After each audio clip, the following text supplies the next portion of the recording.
But your job was to deal with the southern border. And we have had... Well, actually, her job was to get to the root of the issues at the southern border. She's not the... And why did they repeal all of the things that Donald Trump had put in place to make sure that we did not have an influx of people coming into this country? How's everybody doing? My name is Anthony Brian Logan, and today we got to talk about Lara Trump going on The Breakfast Club and destroying everybody on their show. The host, that is. Speaking about Charlamagne and DJ Envy and the other young lady, I don't know her name, pardon me for that. But the main two guys, Charlamagne and DJ Envy, they tried to really shield for the Democratic Party, defend them at any cost, protect Kamala, don't pronounce her name wrong, all that kind of stuff. They tried to do all that, but they're not really informed politically. Okay, they're not really informed politically. It's okay to not really be informed because everyone doesn't know everything. And you should be open to learn if you don't know. But these guys don't know much, but act like and talk like they do. Now, before I go any further, can I show you a meme right quick? I just want to show you a meme. This right here says, The Breakfast Club is just the view for men. And here we have Charlamagne's face superimposed on Whoopi Goldberg with the dreadlocks and the View mug. This right here is a great way to explain The Breakfast Club if you've not seen it before. It's urban, hip hop, or whatever, but ultimately the views are just the same as The View. It's not much difference at all. Now, before I go any further, let's go ahead and get into the actual clip here. I'm not going to play this entire thing. This is like 18 minutes long. I will link to this full video, as always, in the box. If you're on IG, Facebook, whatever, visit the link in the bio, go to the corresponding article on the website. But without further ado, let's go ahead and roll it. But the prices are up. Inflation is not down nearly enough. You can 2.5%. You can bring inflation down significantly, and I think if we had an energy independent country, it would really help. Is that 2.5%? Yeah. Now, a guy like Charlamagne and DJ Envy, there's Charlamagne right there. What they're going to do is read from a sheet of paper that the government gives them and just believe whatever it says. The government can give them some paper that says that the moon made of cheese and they'll believe it. They'll think if you go to the moon, you can just get a big slice of Gouda and eat that straight from the ground. See, they don't really look at the reality. Go outside. How much are things costing? How much is real estate costing? How much are taxes going up? How much does your everyday life cost now compared to yesterday? You can't just go off of numbers on the sheet. What's happening outside? And is it just you or is it the entire country feeling the same way? Let's keep on going. I was going to ask, a lot of people feel that Trump is racist. And what do you say to that? Now, DJ Envy, his body language is very telling. You see this kind of like slumped over and just kind of, that's like not showing a lot of respect. When you want to respect somebody, you can face them directly, look them in the eye, ask them a question, rather than kind of doing this jazz right here. He's soft. I don't like either one of them, but he's definitely the worst. Okay, but I didn't want to get into DJ Envy and his wife and what she did, but different story. In 73, of course, it was when he got sued for not renting to African Americans. And 89, when he took out the ad in the paper. And even saying Obama wasn't born here and show. Now, I'm going to just address all those things before Laura does it. Matter of fact, I ain't going to address it. I'm going to let her do it. Then I'm going to add on because she did a good job. His birth certificate, and there's numerous things. So what do you say to that? Well, I think that's ridiculous. I've known this man for 16 years. And, you can go to each of those incidents and, there was never any proof of anything with the houses that you're talking about. He settled out for that, though, right? Yeah, they settled that. And there was no admission of anything there. Central Park 5, there were so many people. You had a Governor Democrat, DA who prosecuted the guys, and they admitted to it. There were a lot of people in New York. They were at that time. exonerated and freed, and there was never an apology. Never however, sorry. Monday morning quarterback, DJ Envy, I hate him. I don't want to say I hate him. He's not that bad. I don't like DJ Envy. Okay, I'm not really a fan. But going back to the whole thing about the lawsuit, anybody can get sued for anything. I always give the example of Nick Cannon and Mariah Carey. When they were married, they had a nanny.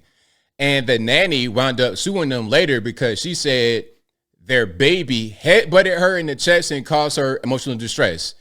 And for that lawsuit, they settled. Does that mean that their baby is like some type of mutant, superpower, just bionic, head made of titanium and broke this lady's sternum when the baby headbutted her? No, it just means that settling it sometimes makes more sense than having to pay for lawyers and be going to court for 2 years. Take this money and go about your business. It does not mean that you did anything. And then as far as Central Park 5, he wasn't the only one I thought they were guilty back then, whether they be white, black, Democrat, Republican. They were exonerated later, but that doesn't mean they didn't plead guilty at the time. They didn't confess at the time. It doesn't mean that back then they weren't considered guilty by the majority of people. I will say that you have to look at somebody and what they actually have done. And Donald Trump really was very beneficial to the black community when he was in the White House. I will say I've never seen this man say a racist thing. I think the attacks are fairly... Why is that funny, Charlamagne? I'm just laughing. What's funny? Like, nah, say it with your chest. Like, you're going to laugh. See, he's soft too. They both soft. That's why I like to view, because listen, if you're going to laugh while she's talking about a thing, what you want to say is, yes, he's racist. Here's an example. But do you have anything? I don't think so. So you're just going to be giggling without really being able to back it up. Now you got to get your post-production guys to help you out. So we're going to see that in a second. Hysterical. But I mean, no, Charlamagne, because people act like listen. there's no such thing as Google, or we don't have TV, we don't have what radio. is it that you think that he said? When Mexico sends its people, they're not sending their best. They're bringing drugs. They're bringing crime. They're rapists. Is that racist? Last I checked, Mexico was a country the same as the United States, the same as Canada, the same as any other country. And to act like countries don't have bad people is ridiculous. We have bad people here. We have them here. Mexico has them. Everybody has them. They're not sending us their best people, meaning a place like Venezuela or other countries, Nicaragua, where they're freeing their prisoners from the penitentiary and sending them here. So they don't got to do with us. So they don't got to pay with them. They send them here. That's what's happening. This morning, a bitter backlash after President Trump referred to Haiti and African nations as S-hole countries. I mean, listen, to anyone who finds offense at that, and I'm not quite sure he was speaking about certain countries, but let's just say he did. Let's just say he said Haiti is an S-hole country. Okay, you want to live there? All right, you living in your nice suburban area right now. You chilling in America, doing your thing. Do you want to go to Haiti? Do you want to live in Port-au-Prince right now, where there's no government and you got criminal gangs running the streets? Is that what you want to do with yourself? If you say yes, you're a liar. During a meeting on immigration Thursday. This remark by the President of the United States smacks of blatant racism. Here's what I'll say. You know, this is a man who, as I said in the beginning, was beloved by so many people in this country. Mm-hmm. And he was friends with everybody. A lot of black folks, white folks, everybody loved Trump. A lot of celebrities. Jesse Jackson, by the way, please don't, his Rainbow Coalition. He had black friends. That's not going to work. No. He let them stay rent free in one of his buildings. The Rainbow Coalition, because he felt like at the time that was a very important thing. You can go pick apart somebody. And to add on to that about Jesse Jackson, he ran for president twice. Jesse Jackson did back in the day. Donald Trump funded both of Jesse Jackson's presidential runs, both, and the whole thing about Rainbow Push, let them stay rent free. So I'm funding your presidential campaigns, not once, but twice. I'm letting you stay rent free. Everybody in the community loves me. There's rap songs about me. There's music videos about me. I done everything, but somehow I'm a racist. Make it make sense. Make it make sense. What kind of a racist has that kind of track record? Listen, if that's what racism means, to be nice and be charitable, let me get that kind of racism in my life, if that's what it means. Okay, if it means being nice and charitable, I don't see the problem. All you want.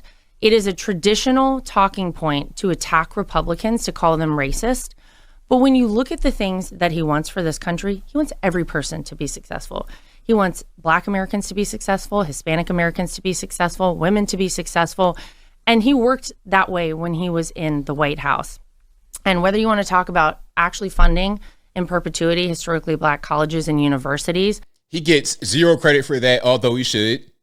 Whether you want to talk about the First Step Act that allowed 30,000 nonviolent felons to be released from prison, who the 1994 crime bill actually put in prison. And let's pause again. 1994 crime bill. Who was behind that? Who's behind that? One Joseph Robinette Biden. Joe Biden, when he was a senator, he was the guy that was really behind that. He was the guy that was championing that. And then once Trump comes along, he is freeing people that had been in prison since the 90s under the Joe Biden 1994 crime bill. But Joe Biden is not the racist one. And of course, we all know the viral moment that happened on the Breakfast Club with Joe Biden and Charlamagne. Hey, if you don't know whether you voting for me or for Trump, then you ain't black. Remember that? It's a long way until November. We got more questions. You got more questions, but I tell you, if you have a problem figuring out whether you're for me or Trump, then you ain't black. Trump never did a thing like that, but Trump's the racist and Joe Biden isn't. And then when I say that to a Charlamagne, what's he going to say? Oh, both sides, both sides, both sides. But you only criticize one side all day, every day. So don't give me the whole both sides thing when I point out your hypocrisy, Charlamagne, a.k.a. Leonard. And these are things that really have, I feel like, spoken to a lot of people. But more so than anything, the economy right now is such that I don't care who you are. It is hurting you, and it is something that he wants to fix. He wants every American to have their shot at the American dream. And, you know, I hate that that is the constant knee jerk is Donald Trump is a racist. Donald Trump is a racist. I can tell you he wants every person to be successful. He'll work for every American equally. He did that the first term when he was president, and he'll do it again. Well, how do you ask Mexicans and Muslims? All right, I got to pause right here because, you know, YouTube likes to do copyright stuff. So Mexicans, Muslims, what he said? He said something that was racist. Like, what's going on? Let's get to that. To ignore a lot of the rhetoric, Haitians, to ignore a lot of the rhetoric that he said about them, that is dangerous. That has villainized them. That has demonized them. But what did he say that was wrong though? What did he say that was false? Did he tell a lie? And the whole thing with the Haitians, I guess, what's that in Springfield? I mean, there's problems there, and it's not necessarily because they're Haitian. You understand? It just happened to be. It doesn't matter where they came from. They could come from Mexico, from Haiti, from somewhere in Africa, somewhere in Europe. If there's a problem group, then it is what it is. Don't just say it's racist and refuse to acknowledge the problem. Again, there's more to this. Of course, I will link to it in the box so you can see it in full without my commentary. But as I close, I want to say this. Shout out to Lara Trump for going on the Breakfast Club and not being afraid to speak her mind, not being afraid to defend their positions. And, you know, like I said, they'll say the whole both sides thing. Oh, both sides, two wings of the same bird. But whenever there's a liberal person over there, as long as they support Kamala, then they're good. If they don't support Kamala, whoever it is, they're going to attack them. Whether it be a Jill Stein, who is not conservative at all, or a Lara Trump, who is conservative. If you don't support Kamala, Barack Obama, the old school people they want to put in front of our faces, then you're somehow the enemy. It doesn't matter which policies are. It doesn't matter anything. That's pretty much how they do on The View, The Breakfast Club, and every other mainstream media outlet. But I think I'll leave that right there for now. And what say you? What's your take on Lara Trump going to the Breakfast Club? Did you do a good job, bad job? Did you see the entire thing? You just saw clips? Whatever your thoughts are, let me know in the comments below. You guys know where I'm at. You did a good job. And the Breakfast Club, I don't know. This is an old platform. They're a dying platform. They're kind of a dinosaur. They're like TV, in my humble opinion. They are yesterday's news, in my humble opinion. And more, you got people coming to the internet, to alternative media, not iHeartRadio, Comcast, all that stuff is coming to an end because people realize just how bought and paid for they are. But whatever your thoughts are, please let me know in the comments below.